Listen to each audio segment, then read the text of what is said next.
Assalamualaikum warahmatullahi wabarakatuh.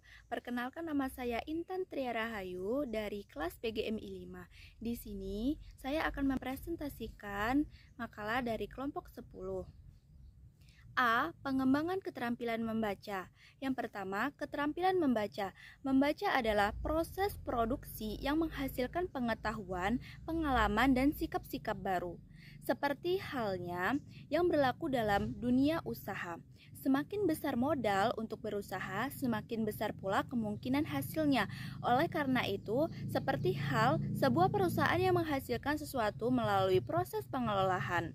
Membaca juga merupakan proses pengelolaan, yakni pengelolaan membaca. Nah, untuk pengelolaan hal itu diperlukan modal tertentu. Secara garis besar, aktivitas membaca berkaitan dengan dua hal pokok, yaitu pembaca dan bahan bacaan.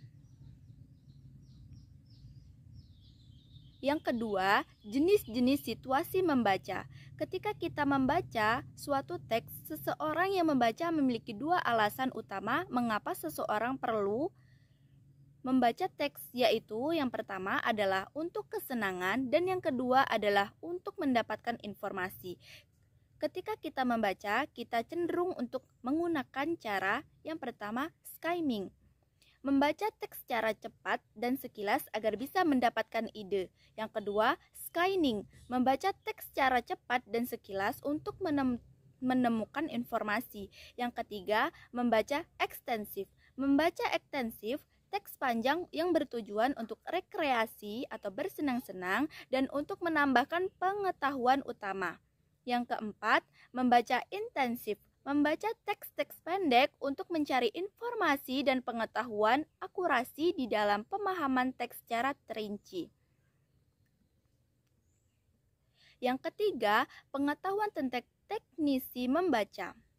Keterampilan ini berkaitan dengan keseluruhan aktivitas membaca sehingga dapat mencangkup makna proses membaca sebagai aktivitas pengelolaan kata yang terkandung dalam bahan bacaan, kreativitas membaca sampai pada aktivitas membaca cepat. Secara garis besar, pengetahuan tentang teknik membaca adalah pengetahuan tentang aspek-aspek keterampilan membaca. Yang pertama, keterampilan mengenali kata, keterampilan mengenali tanda baca. Yang kedua, keterampilan memahami makna tersurat, yaitu seperti keterampilan memahami makna kata, frase, kalimat, frasa, subbab, bab, dan lain-lain. B. Pengetahuan tentang teknik membaca cepat. Yang keempat, masalah dalam membaca seperti pada umumnya, ada beberapa masalah dan hambatan yang umum terjadi pada setiap orang. Masalah tersebut antara lain: A. Rendahnya tingkat kecepatan membaca. Masalah kecepatan membaca ini menjadi hambatan karena pada umumnya tidak ambil pusing dengan kebiasaan membaca. B. Minimnya pemahaman yang diperoleh. Tingkat pemahaman terhadap bacaan juga salah satu indikator keefektifan membaca seseorang. C. Kurangnya minat baca. Masalah yang menjadi hambatan membaca adalah kurangnya minat membaca. Faktor yang membelakangi hal ini adalah kebiasaan, sarana buku-buku yang dibaca, dan kurangnya sesuatu bahan bacaan yang tersedia dengan minat yang dimiliki. D. Minimnya pengetahuan tentang cara membaca yang cepat dan efektif.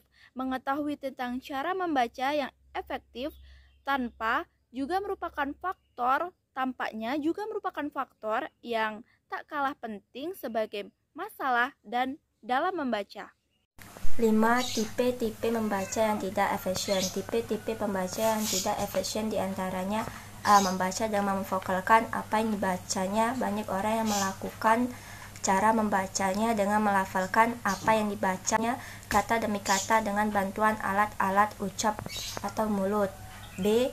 Membaca sambil bergerak. Yang dimaksud dengan tipe membaca bergerak ialah seorang pembaca yang dalam perbuatan membacanya diikuti oleh gerak-gerik sebagian anggota badan, baik disengaja maupun tidak. C. Membaca sambil tiduran atau berbaring.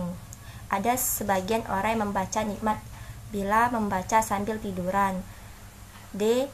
Membaca tidak konsentrasi. juga salah satu kelemahan dari beberapa orang membaca. B. Pengembangan keterampilan vokabuler sosial. Vokabuler atau vokabularium sosial yang dimaksud di sini adalah semua kata, perbendaharaan kata atau kosakata yang bisa digunakan dalam IPS. Berikut ini adalah jenis kata atau istilah vokabuler sosial yang sering muncul dalam IPS sehingga perlu dikenal. A. Istilah teknis. Ialah istilah kata-kata atau ungkapan asli bagi IPS dan biasanya dijumpai ketika membaca. Misal, kapitalisme, monopoli, temperatur, dan sebagainya. B. Istilah figuratif atau kiasan. Ialah ungkapan yang bersifat metaforis memiliki konotasi berbeda dari arti harfiah yang digunakan. Misal, perang dingin, pemimpin tangan besi, politik adu domba, dan sebagainya. C. Kata-kata yang berarti ganda ialah kata-kata yang memiliki ejaan sama, tetapi memiliki makna berbeda sesuai konteks. Misal, kamar, kursi, meja, hijau, dan sebagainya. D. Istilah-istilah khas untuk suatu wilayah tertentu. Ialah ungkapan-ungkapan khusus di suatu wilayah tertentu yang tidak bisa digunakan di tempat lain. Misal, desa, udik, marga, dan sebagainya. E. Kata-kata sama atau hampir sama pengucapannya. Ialah kata-kata yang sama atau hampir sama baik ucapan maupun penulisannya, namun maknanya berbeda. Misal, Malang dengan kota Malang, KKN kuliah kerja nyata, dengan KKN korupsi, kolusi, nepotisme, dan sebagainya. F. Akronim ialah kata-kata singkatan, misal OPEC, ASEAN, DEP, Diknas, dan sebagainya. G. Istilah-istilah penjumlahan ialah kata atau istilah yang menunjukkan jumlah waktu, ruang, atau objek. Misal, tak lama kemudian, abad, windu, beberapa tahun kemudian, dan sebagainya. Itulah penjelasan singkat dari kelompok 10 yang bertema tentang pengembangan keterampilan membaca. Saya akhiri, wabillahi taufiq wal hidayah. Wassalamualaikum warahmatullahi wabarakatuh.